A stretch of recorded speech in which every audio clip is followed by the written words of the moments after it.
ऐसे बहुत सारे फ़ोनों का साइड के स्विच के साथ साथ फ्लैक्स केबल भी ब्रोकन होकर रिमूव हो जाते हैं और उसमें से कुछ ऐसे मॉडल है जिसका पत्ता मिलना मुश्किल हो जाते हैं।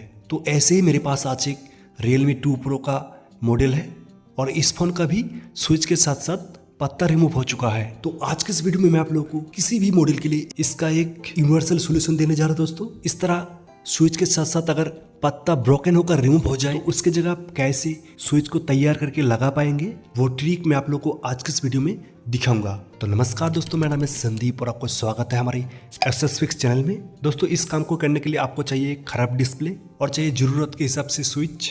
वैसे दोस्तों मैं इस ट्रिक का वीडियो 5 साल पहले दे चुका हूँ हमारे संदीप सर का चैनल पर, लेकिन दोस्तों वो चैनल हमारा डिलीट हो जाने की वजह से हमारा वीडियो भी डिलीट हो चुका है। तो इसलिए मैं इस वीडियो को दोबारा बना रहा हूँ। तो दोस्तों वीडियो में बने रहिए क्योंकि आप वीडियो को देखकर ही सब कुछ समझ पाएंगे। और आपको अगर ये वीडियो पसंद आई तो वीडियो को लाइक और कमेंट भी कर दीजिएगा और चैनल में नया तो चैनल को भी सब्सक्राइब करके बेल आइकन को दबा के ऑल कर लीजिएगा।